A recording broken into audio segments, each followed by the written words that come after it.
What is your lion and why chase it?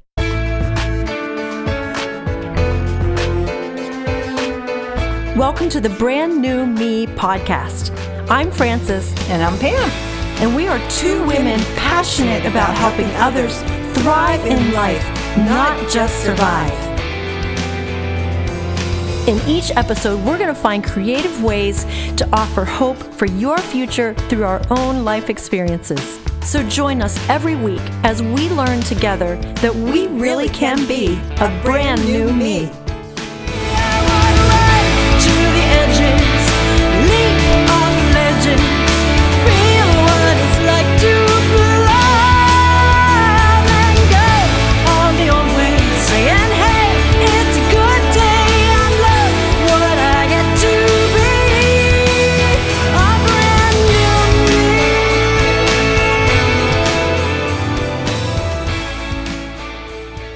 Could you tell me in 1 minute or less why you're here? What is your place on earth? What were you created to do and to be? My desire is to write songs that change the way people think and live. And Pam wants to share her message and her story with people who might be thinking about ending their life. She wants to offer hope and help them make a better choice. So welcome to podcast episode number 55. This week we're looking at why did we choose the book Chase the Lion? If you didn't get it yet, we'd love for you to get it. You can go on Amazon and purchase it. We're going to be walking through that book and sharing our own story and struggles with our dreams and our own lions. And we want to help you identify what yours is, and you can journey with us. So stay tuned. Let's get started.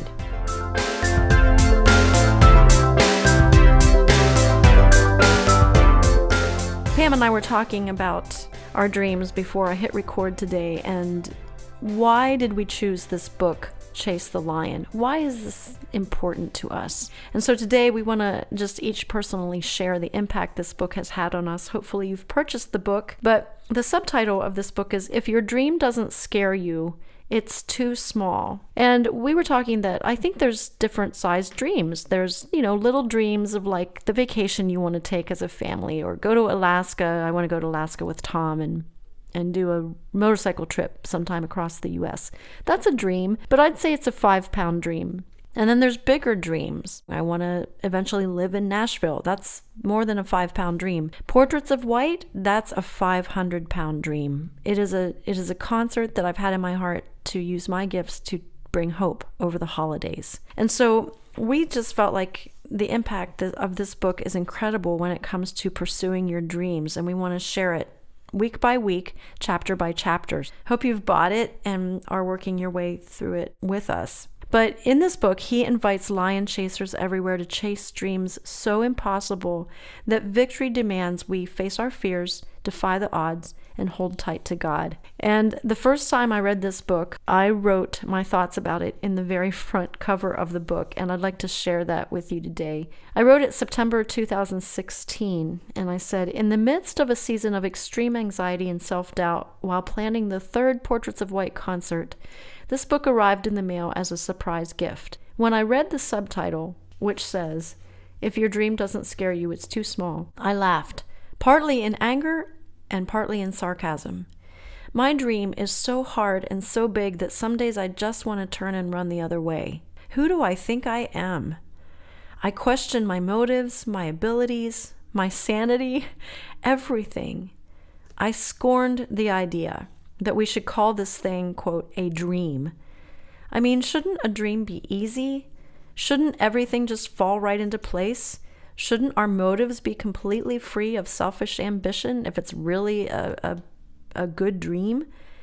The small part of me that wasn't scorning the subtitle was desperately reaching out to grab the book, cancel all plans for the next few days, and soak in what I knew was truth I needed to hear. Today on Thanksgiving Day, November 2016, I finished it, and it didn't disappoint. And that is why I want us to share this book together. And that was 2 years ago. I'm heading into the 5th year of Portraits of White.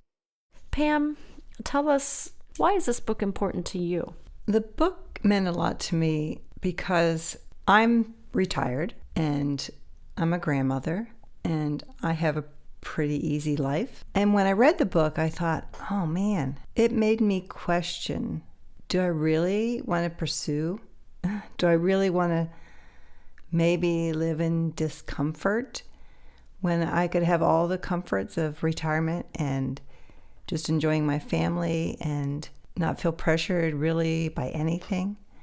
And so as I read the book, I thought, man, there's this 500-pound dream that I have, and do I really just want to let it go? And as I read each chapter, it was as though I couldn't let it go.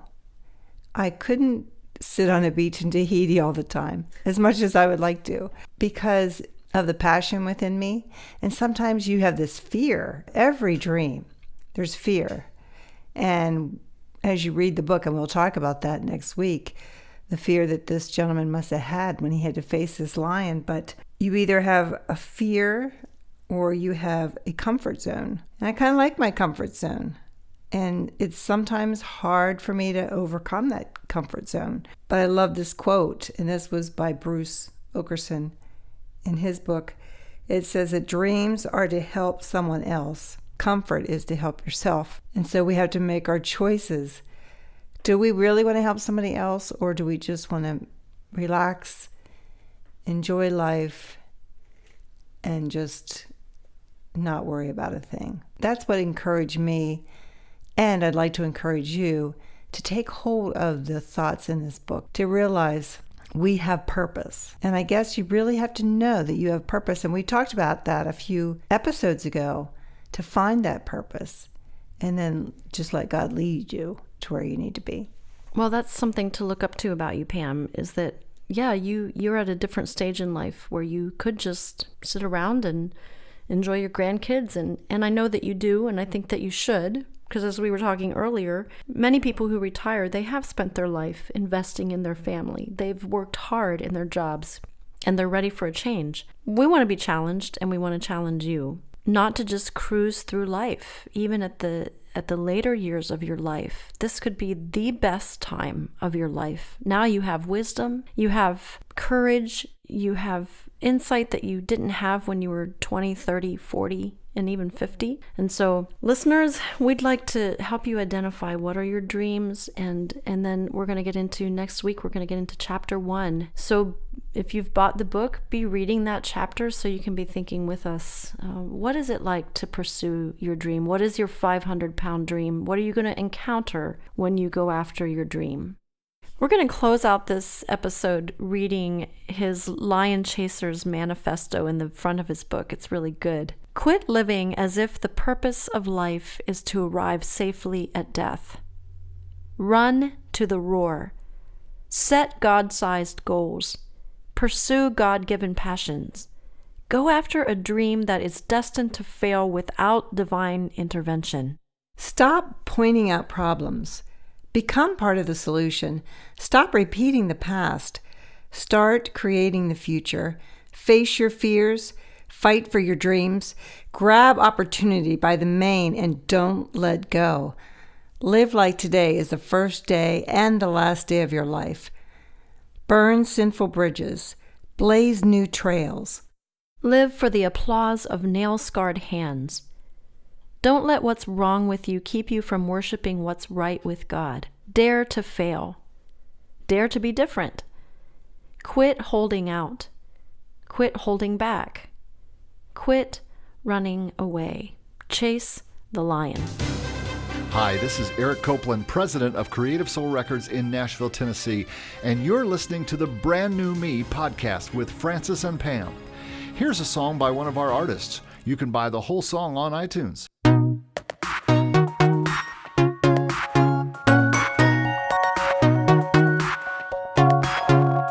Ever since I was a child, when life would get a little too wild, these words would always come to mind. Let it shine. Well, I know I'm just another girl, and they say that it's a big old world, but as long as I'm already here, I'm gonna let it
you, Beck Bingaman. She is a creative soul artist, and we enjoyed her song Let It Shine. It's perfect for this episode today.